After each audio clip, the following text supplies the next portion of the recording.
కాంగ్రెస్ ఎమ్మెల్యేలు ముఖ్య నేతలు సమావేశం మొదలైంది.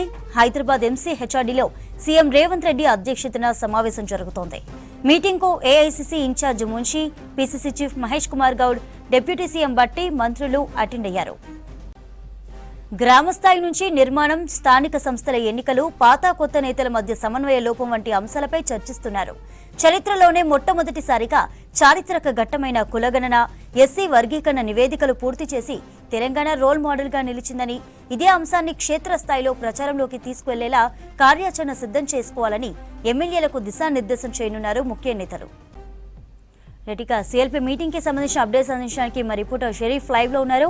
షరీఫ్, సమావేశం ఎజెండాలు ఏంటి అసలు? కొద్దిసేపటి క్రితమే సీఎం రేవంత్ రెడ్డి శాసనసభా పక్షం భేటీకి ఆయన వచ్చిర్రు.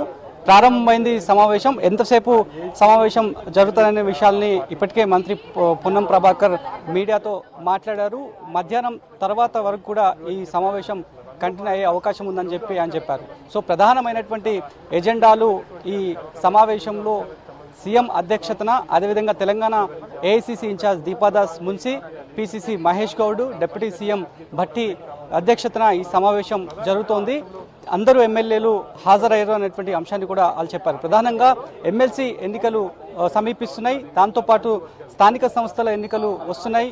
అదేవిధంగా చారిత్రక ఘట్టంగా చెప్తున్నటువంటి రెండు అంశాల పట్ల, ఒకటి బీసీ రిజర్వేషన్లు, ఎస్సీ వర్గీకరణ అంశాలపైన సక్సెస్ అయినారు అనేది ప్రభుత్వం చెప్తోంది. ఆ అంశాలను కూడా పూర్తి స్థాయిలో కూలంకుషంగా సీఎం రేవంత్ రెడ్డి ఎమ్మెల్యేలకి ప్రతి ఒక్కరికి కూడా బ్రీఫ్ చేసే అవకాశం అయితే కనిపిస్తోంది. క్షేత్రస్థాయిలో ఈ అంశాలను ఎట్లా తీసుకువెళ్ళాలి, పాలనా పరంగా ఏ అంశాలను మేము తీసుకుంటున్నాము, జనాల్లోకి ఆ అంశాలను ఎట్లా తీసుకువెళ్ళాలి, గవర్నెన్స్కి సంబంధించి ఏ రకమైనటువంటి స్టెప్స్ని మేము తీసుకుంటున్నాం అనేటువంటి విషయాలపైన సీఎం రేవంత్ రెడ్డి శాసనసభ్యులందరితో కూడా మాట్లాడే అవకాశం ఉంది.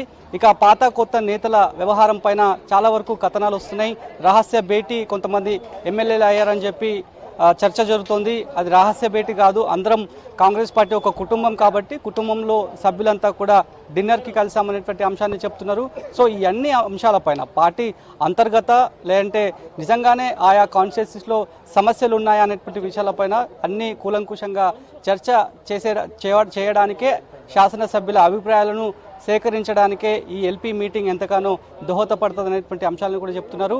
ఇక ఇప్పటికే ప్రతిపక్ష పార్టీలు బీఆర్ఎస్, బీజేపీ, కాంగ్రెస్ పార్టీ ప్రభుత్వం చేసినటువంటి బీసీ రిజర్వేషన్లకు సంబంధించినటువంటి అంశం పైన రాద్ధాంతం చేస్తున్నారు. కావాలనే ఒక వర్గం వాళ్ళని రెచ్చగొట్టి ప్రొవోక్ చేసే ప్రయత్నాలు చేస్తున్నారు. వాటిని తిప్పికొట్టడానికి క్షేత్రస్థాయిలో దీనికి సంబంధించినటువంటి పాజిటివ్ వైబ్గా ఏ రకంగా ఎక్స్ప్లెయిన్ చేయాలి, గ్రామ స్థాయిలో ఏ రకంగా పార్టీ బలోపేతానికి సంబంధించి బలోపేతం చేస్తూనే ఈ రకమైనటువంటి ప్రాపగండ చేస్తున్నారు విపక్ష పార్టీలు. వాళ్ళకి ధీటుగా ఎట్లా ఎదుర్కోవాలి, నిజంగానే ఇటు ఎస్సీ వర్గీకరణకు సంబంధించిన అంశం కావచ్చు, బీసీలకు సంబంధించిన రిజర్వేషన్ల ప్రాతిపదికన ఉన్నటువంటి సంఖ్య ఏదైతుందో సంఖ్యా ప్రకారం వాళ్ళ ఫలాలు వాళ్ళకి అందాల్సిందే అనేటువంటి స్లోగన్ని, ఇతనా ఆబాదీ ఉత్నీ హక్ అనేటువంటి స్లోగన్ని అగ్రనేత రాహుల్ గాంధీ తీసుకున్నారు. మేనిఫెస్టోలో పెట్టిన ప్రకారం 2 ప్రధాన ఘట్టాలను కంప్లీట్ చేశారు. ఇక వాటికి సంబంధించినటువంటి ప్రచారంలో పెట్టాలి. జనాలందరికీ కూడా ప్రతి ఒక్క మౌత్ క్యాంపెయిన్ అనేది వీటిపైన ఉండాల్సినటువంటి అవసరం ఉంది.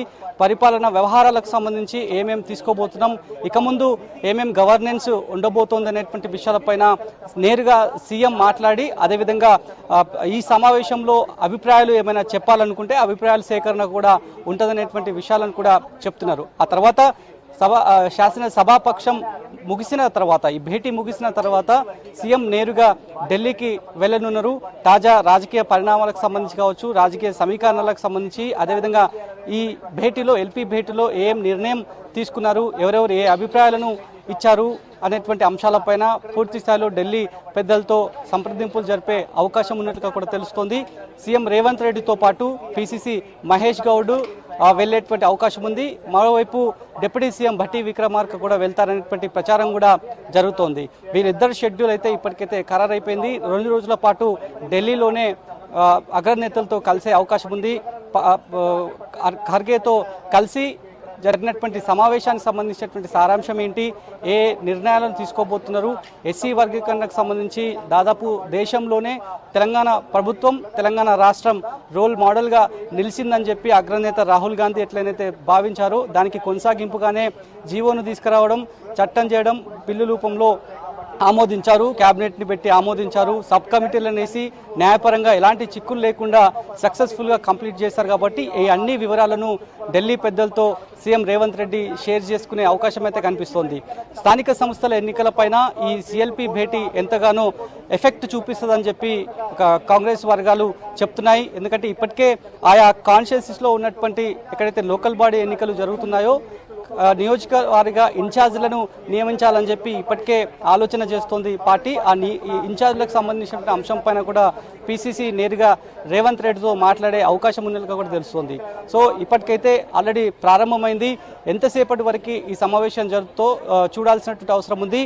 సమావేశం కంప్లీట్ అయిపోయిన తర్వాత మీడియాకి ఎల్పీ నేతలంతా కూడా వచ్చి బ్రీఫ్ చేసే అవకాశం అయితే కనిపిస్తోంది.